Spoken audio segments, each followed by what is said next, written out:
Devemos muito a uma cidade. Devemos a ela a construção da civilização europeia. Mais ainda devemos a ela o renascimento daquilo que hoje chamamos de mundo ocidental. No ano de 480, nasceu São Bento na Núrcia, aquele que teve a força para mudar a si mesmo e usou essa mesma energia para mudar o mundo.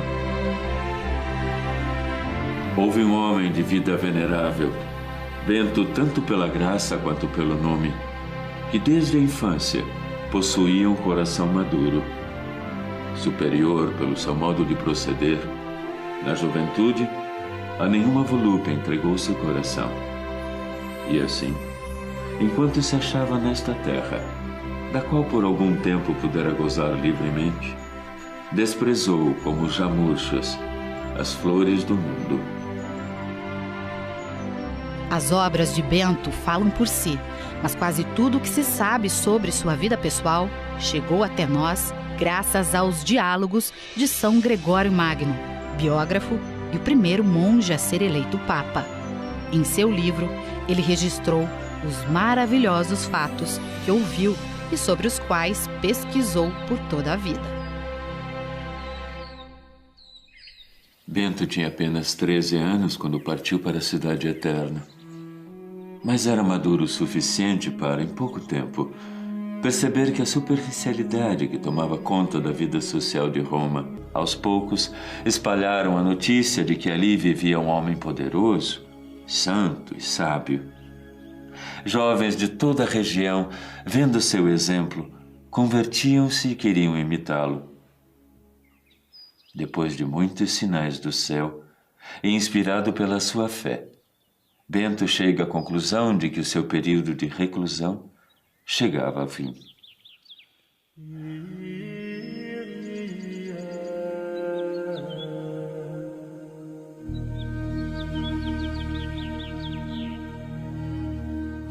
Perto de onde Bento fez o seu retiro, havia o convento de São Cosimato, cujo dirigente havia morrido recentemente.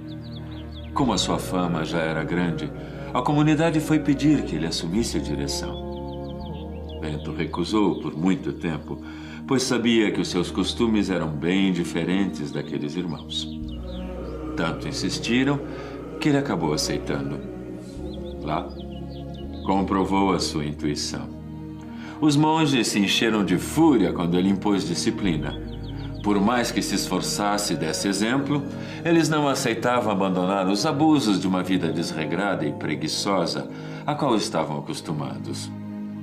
Como viam que sob seu comando teriam de meditar coisas novas e abandonar os maus costumes, se reuniram e planejaram assassinar Bento. Decidiram colocar um forte veneno no vinho do jovem mestre. Mas o plano deu errado e serviu apenas para fortalecê-lo com um novo milagre. Apresentaram a bebida para ser abençoada, como era costume. Bento estendeu a mão, fez o sinal da cruz, e a vasilha estalou e partiu em pedaços, como se tivesse levado uma pedrada invisível. Bento percebeu imediatamente o que havia acontecido. Levantou-se e, com expressão plácida e a mente tranquila, disse aos irmãos indolentes e rebeldes: Deus tenha compaixão de vocês, irmãos. Por que fizeram isso? Antes de aceitar o convite, eu avisei muitas vezes que os meus costumes não se harmonizariam com os de vocês. Procurem um líder que combine com o seu jeito de viver. A partir de agora, acabou a minha responsabilidade com essa casa.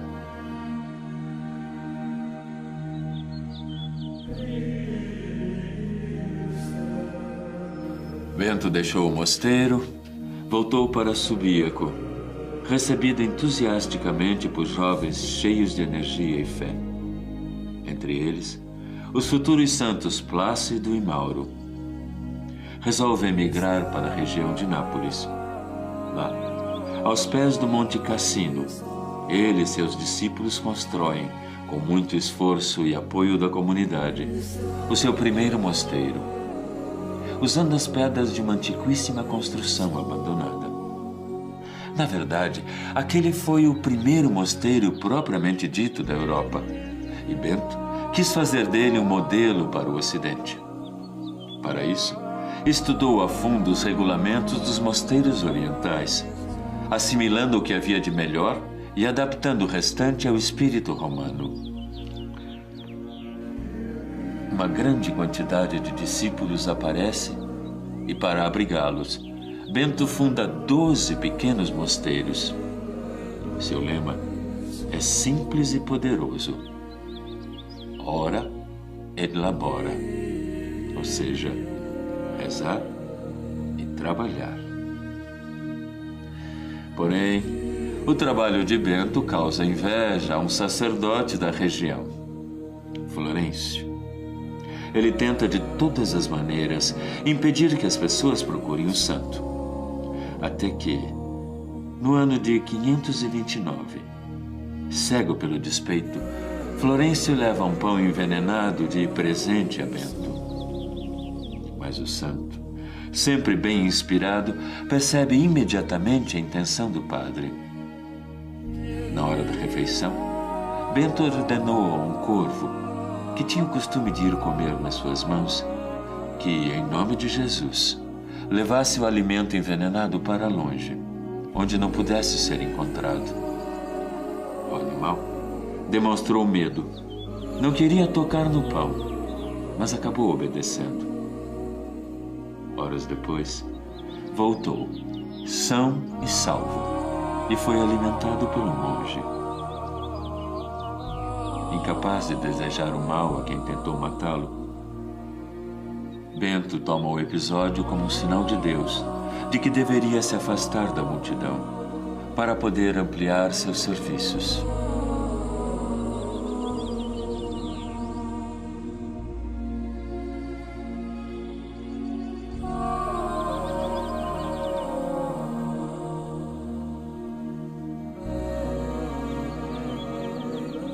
Aos 50 anos, deixa o vale para morar no alto da montanha, onde começa a construção de Monte Cassino, que se tornaria o grande centro propulsor da mensagem beneditina, sob o emblema da cruz e do arado. A partir daí, a proposta de Bento começou a se expandir de forma impressionante. A poucos quilômetros dali, Santa Escolástica, sua irmã gêmea, adotou as mesmas regras para as mulheres, dando origem à Ordem das Monjas Beneditinas.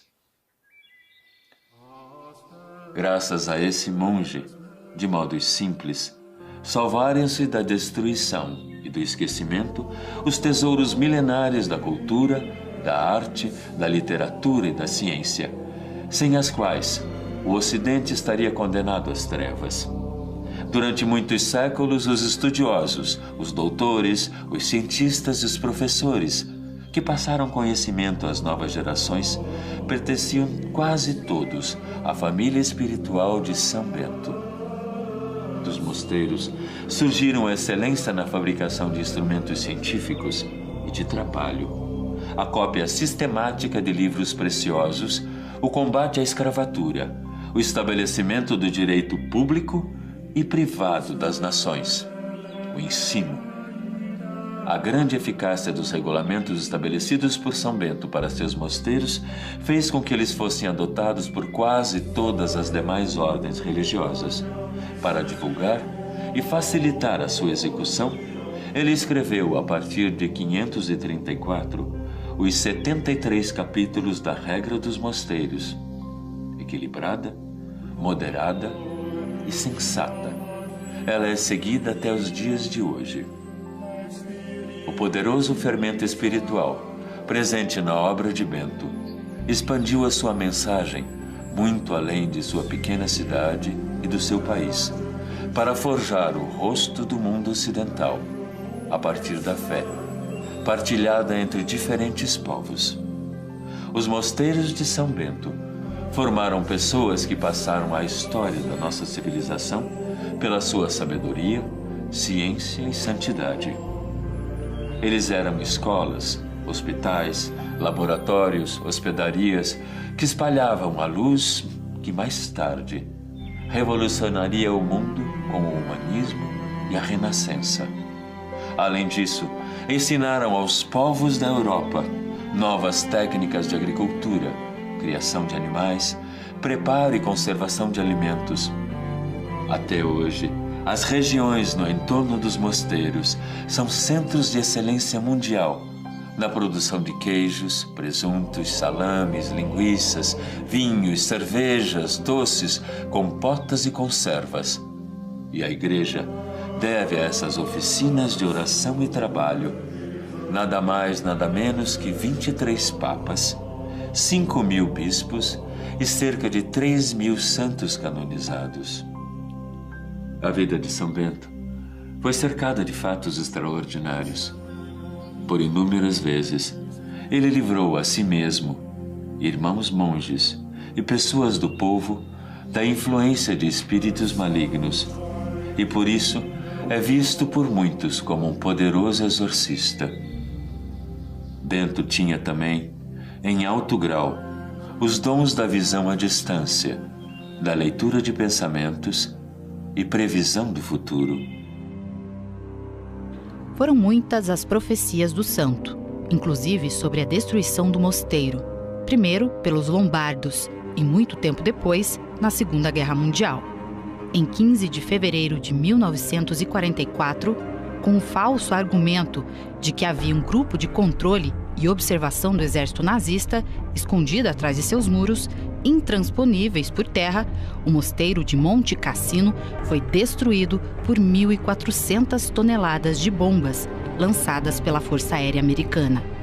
Ironicamente, tudo começou com o ataque do bombardeio estratégico B-17, pilotado pelo Major Bradford Evans e cujo número era 666, o número da besta no livro do Apocalipse.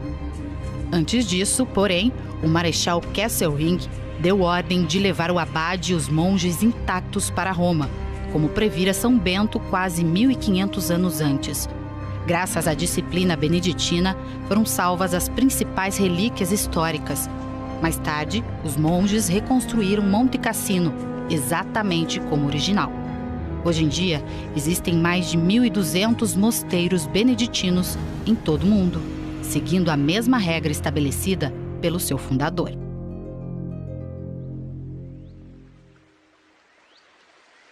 Confirmando uma de suas profecias, São Bento morreu em 21 de março de 547.